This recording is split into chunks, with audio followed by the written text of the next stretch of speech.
All right. Gulf War update. So where are we this week? So last week, Trump demanded that all nations who benefit from an open Strait of Hormuz should send warships to help reopen it. So you might remember that. Remember last week we said Australia's sending a surveillance aircraft, a E7, I think it was. And I said, okay, how long till we send a ship? And historically, over the last few decades, Australia has very often had what's called an MFU, a major fleet unit, so a significant sized warship in the Persian Gulf. I don't believe we do at the moment. And Trump wants all of basically all the Western allies to send naval assets to help him reopen the Strait of Hormuz, which the Iranians have closed. Now, so far, the response has not been particularly enthusiastic, with pretty much no one agreeing to do it, including Australia, with the Australian Transport Minister, Catherine King, saying that Australia would not be sending a ship, and in fact saying that it hadn't even been asked for, hadn't been requested. And that's good, because I asked the other day, given that the Iranians have said they're going to open the Gulf except to countries they're in conflict with, we'd do a better job of keeping the strait open if we stayed out of it than if we sent somebody. Okay.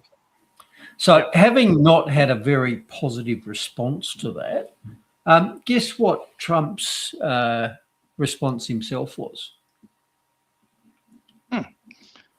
Well, probably wants to do it all by himself. He's laid down an ultimatum or something, hasn't he? Oh, we don't need you. Okay, well, there you go. Trump pulled the old petulant child sulk and said, well, we don't need you anyway. We don't need you anyway. So that was how he dealt with the fact that all the Western allies said, hey, we're not doing that. As far as I know, even the US Navy said that'd be a really bad idea, boss. Because as we discussed last week, the balance of combat power is not in the US's favour here, unlike often in other conflicts around the world. Yeah, I know. The reason that we see ourselves in the situation we are in now is because of the actions taken, not as a result of Australia. I mean, was there any phone calls to Australia to say this is what we're doing before they did it, before the US and Israel decided to go in and do what they did, which has now caused all these issues around the world? I'm betting there wasn't, and I don't think Trump and the Israelis would have seen any need to do that, because if you remember back to when this started, a bit over 3 weeks ago, the initial messaging was this will all be over in 2 or 3 days. And I think on about the second day when they pinged off the Supreme Leader, they basically regarded that as mission over, and Trump came out and said, well, we're ahead of schedule. We thought it might take 4 days, but we look like we're ahead of schedule because on day 2, we've pinged him. Okay. So I think fair enough. Trump doesn't need the help of the Western allies who aren't going to give it anyway, because as he said, the war's pretty much won already. So we've destroyed the Iranian Navy, the Australian Air Force. We've knocked out their missiles. We've knocked out, again, their nuclear program. Remember the program that was destroyed last year? Well, they've destroyed that again, apparently. They just rehashed it. So put the defibrillator on it and then brought it back. So I think it's a fair thing to say that I think Trump's right. If the war's actually over, he doesn't need anybody's help, does he? And he did say that he thought the war's over, and this is what he said. Where are you? You might be that one. Oh, I think we've won. We've knocked out their Navy, their Air Force. We've knocked out their anti-aircraft. We've knocked out everything. We're roaming free.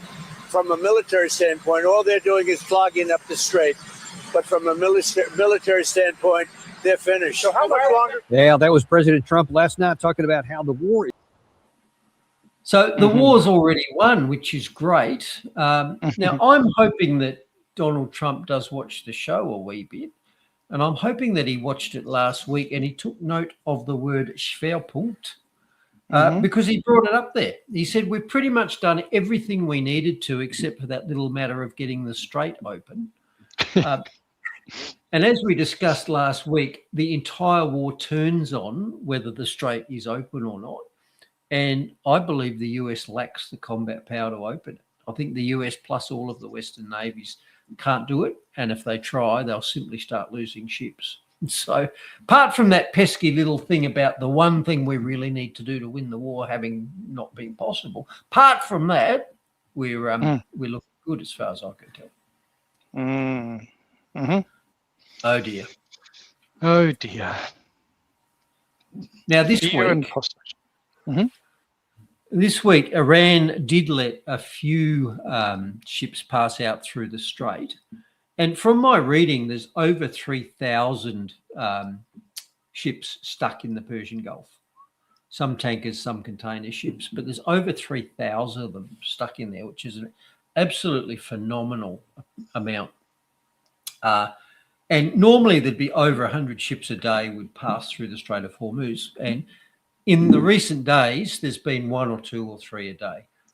And most of those have been ships that have been sanctioned by the Iranians. So they've said that they've started letting a few ships out. And 1 or 2 or 3 or 4 a day is nothing compared to 100, 130 that used to. So you can't say that it's open. But what was interesting is that the Iranians let these several ships exit the Persian Gulf through a new, what they call a safe shipping corridor. So as discussed last week, previously, merchant shipping got into and out of the Persian Gulf via 2 very tightly controlled channels, one each way, of 2 nautical miles wide.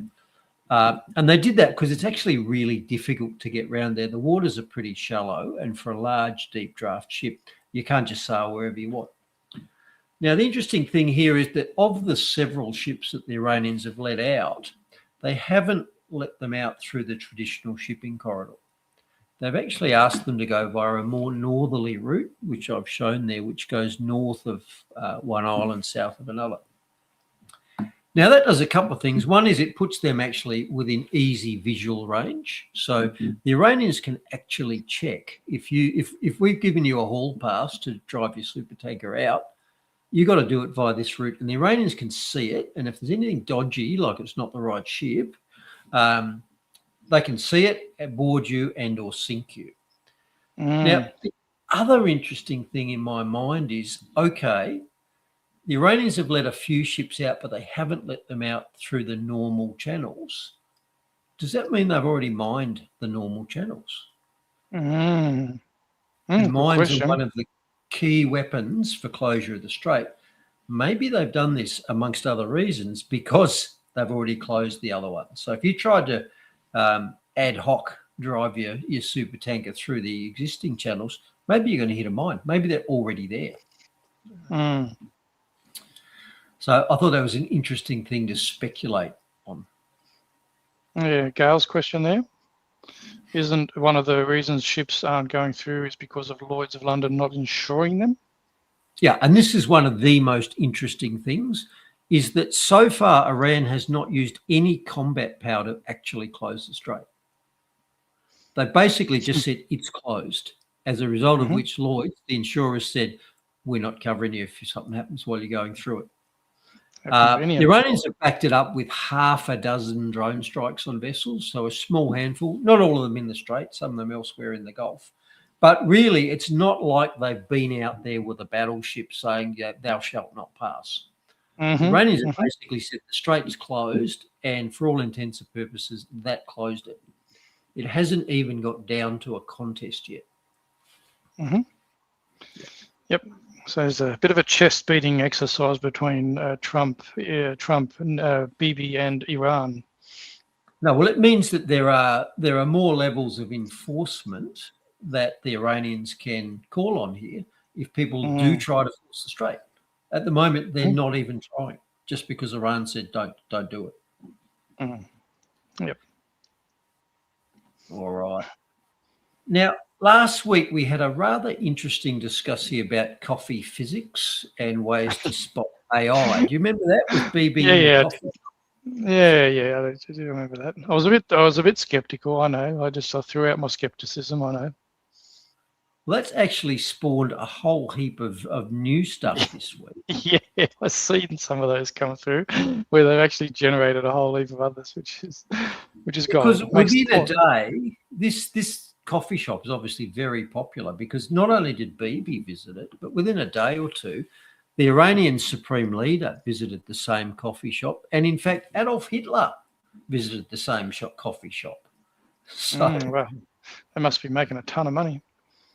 well, I'm just saying that they're very popular. What do you think? Mm-hmm.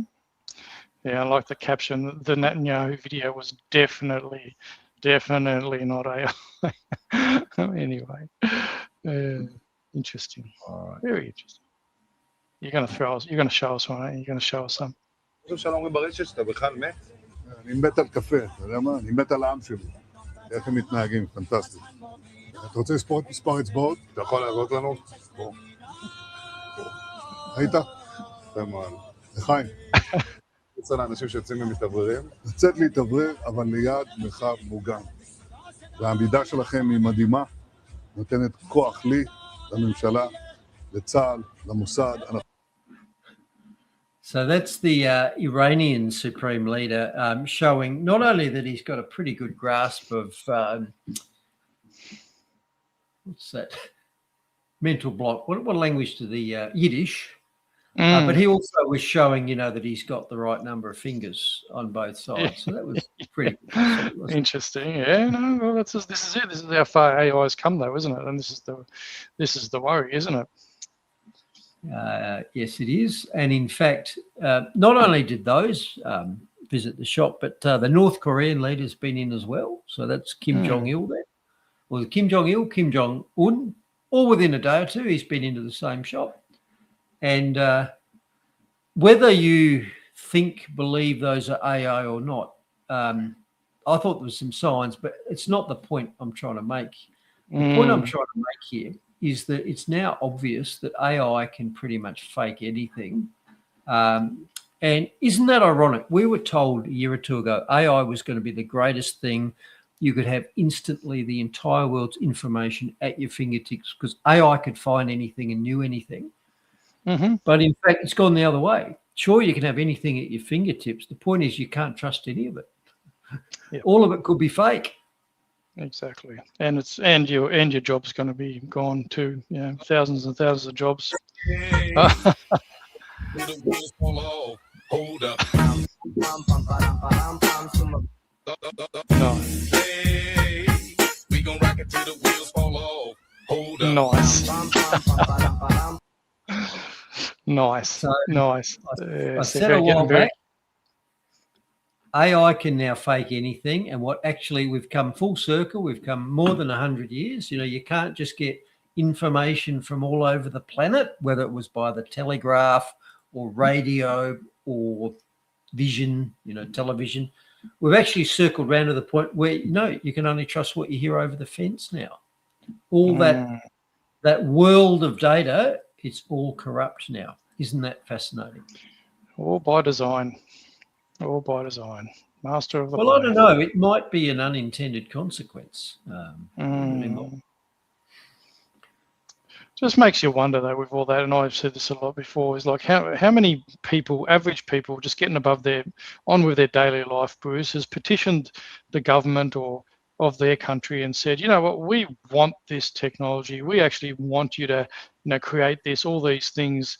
This hasn't been asked for by the population. This has been thrust upon us for money and control and, everything else by those who believe they know best, who believe they're God, and basically thrust it upon us. So how many people do you know in your life that come up to you and say, you know what, I just wish they'd, create AI so I don't have to work in 10 years' time and, I can let them do it and I can just sit and drink coffees and do nothing. I mean, I don't know. Absolute catastrophe. Men are meant to be beasts of burden. And if you take everything away, no responsibility, they end up as 30-year-old children in their mother's basements playing video games. It's a disaster. Yep. And that's before you even look at, okay, we can fake everything we tell you. What about just taking away your life, outsourcing your life to AI? It's a catastrophe. Yeah, I don't know so much about CU Double. I think it's probably pretty hard to get faces like ours, AI to kind of replicate faces like ours. Do you think there'd be any motive to fake us? Yeah, man. If we're getting 1 million views or something, Bruce, which we're not that far off. I think 999,999, maybe. I don't know.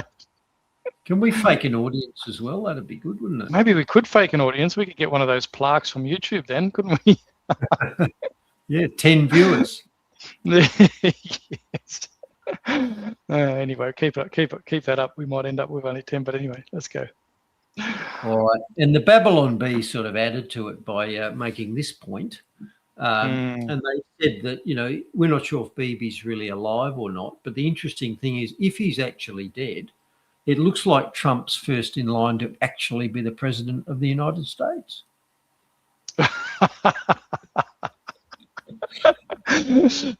Boom-tish. Babylon. Dear. What a great comment.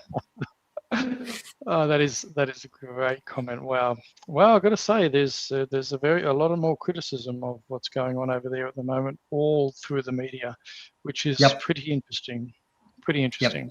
And like I've said, I think COVID over-egged the pudding and woke a lot of people up, and I think this is also going to do it. And I think at the end of this, the influence of Israel over America is going to be much reduced, and I think America's role in the world is also going to be much reduced. I think we are literally in historical times here. Yeah, and this is why we need strong counter governance here in Australia, because we really do need to get back to Australian sovereignty and focus on what's best for our nation, rather than playing in the globalization arena and getting involved in what's best for the world instead of what's best for our own nation. I'm not advocating for not helping out and being there for our fellow nations and neighbours if we have the capacity, but at the end of the day, I think Labor and Liberal over the decades have sold us off to globalisation, and it's cost us dearly, and we're paying the price for it now. I mean, this war in Iran sure might not have affected us that much if we hadn't have absolutely decimated our own manufacturing and industries the way that we have, and Labor and the Liberals have jockeyed for position over destroying and selling out our nation. It's time for change. It's time for others to stand up and push back on what they've been doing. Yep. Pivotal times. Let's see what happens. 100%. And why I'm even surprised that Malinowski's got so much, the Labor got so many, votes here in South Australia. But as you say, there's contention over that. Yep. All right, something else out of the US this week. So a top official resigned. So this was, I can't remember his name now, but he was the counter-terrorism chief, and he resigned during the week over the war. Joe Kent.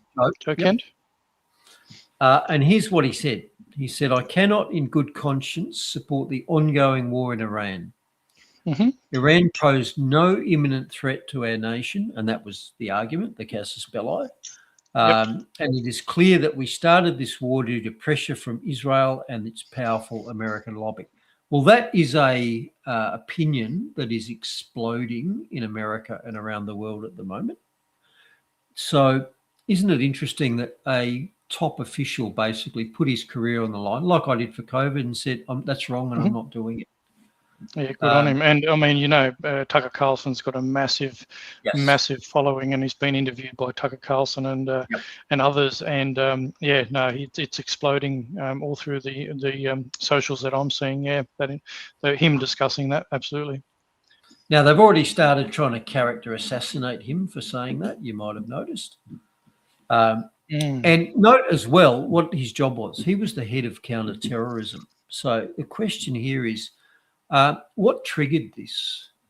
Is it just what he said, or did he get approached and told this is really important for the good of the nation? We're going to run a false flag, a 9/11 / Pearl Harbor style false flag, and we need your agency to go along with it and pin it on Iran.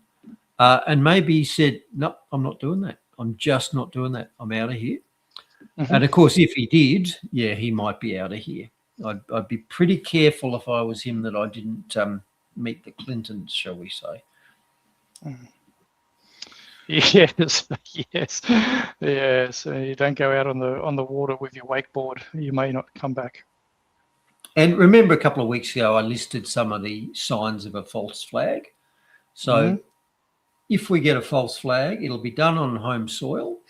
It'll only involve the little people. There won't be any significant military consequences to it. It won't be effective.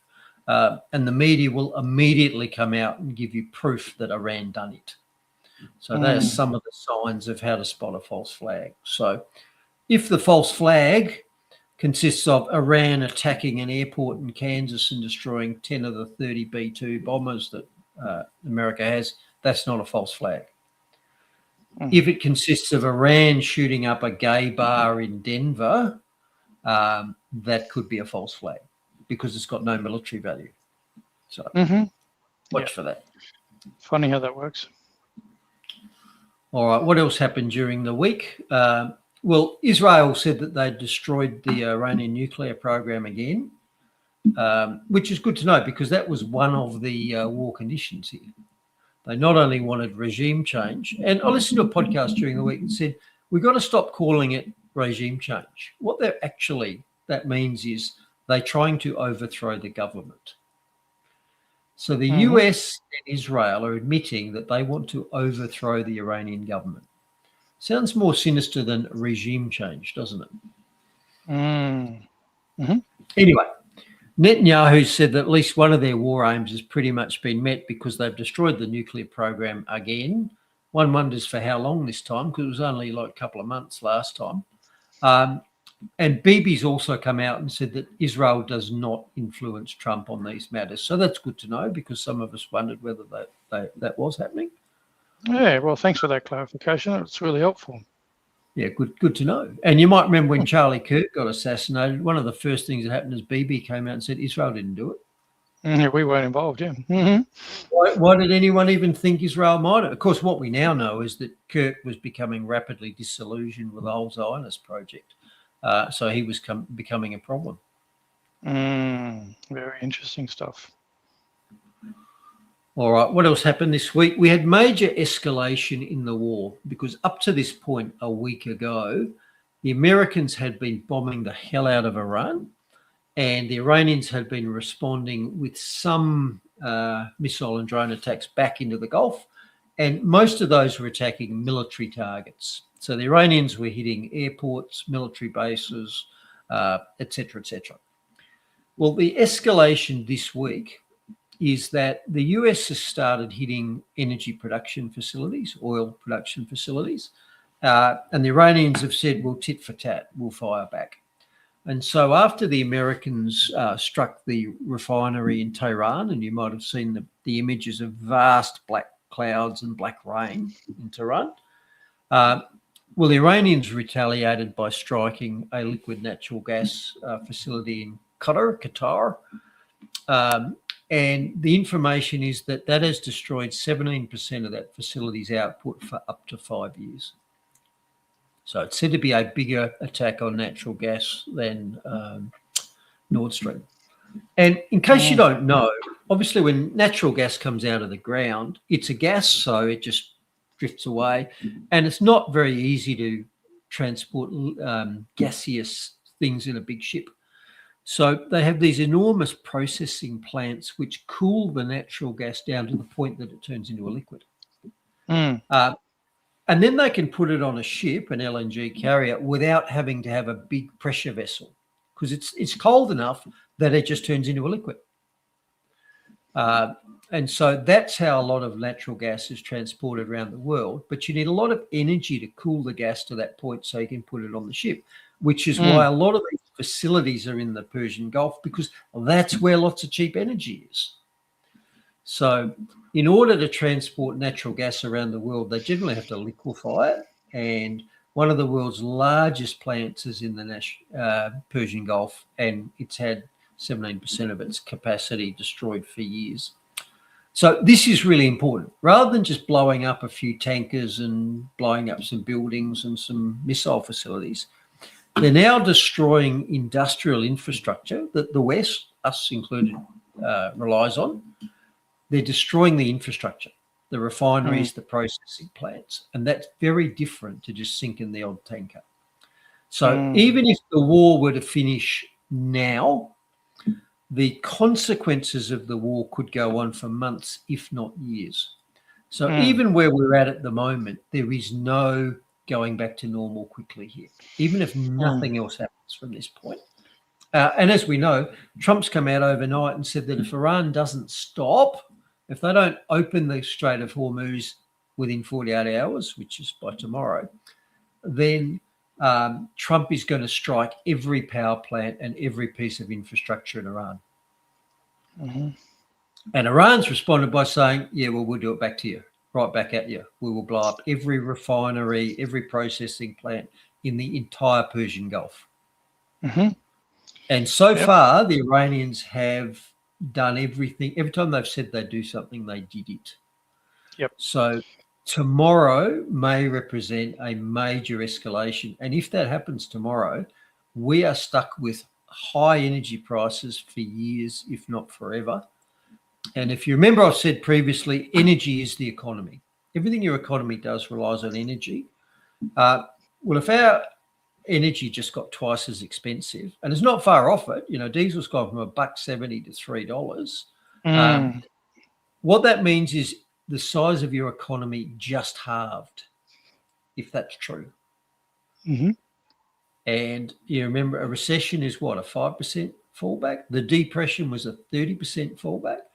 So if this happens, if the Persian Gulf is destroyed as an energy exporting hub overnight, we're all looking at a 50% reduction in the size of the Australian economy, bigger than the Great Depression. And that could happen overnight. Okay. Well, it's all in other people's hands, and this is the problem, isn't it? But I guess it's too late. Australians have been so apathetic and just allowing politicians and bureaucrats and government to continue just to do and working with globalization rather than the prosperous nation that we could be. It's all in their hands. I blame Labor and Liberal bureaucrats and politicians for not being forward thinking and selling us down the river. There is absolutely no way back for my thinking for these. Obviously, some people that have still got their head in the sand still want to vote Labor.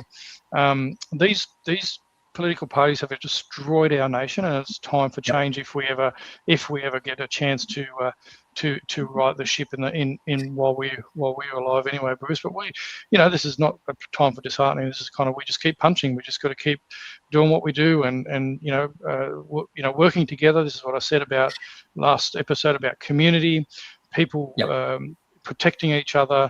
All those people that have proven themselves over the last 5 years in your books, that have done the hard yards with you, they're the ones that are going to be lining up in the trenches with you and facing bullets, running towards the beach. I mean, all the people that I believe have stood up over the last 6 years against the tyranny, they're the people that we should be depending upon moving forward in the next period.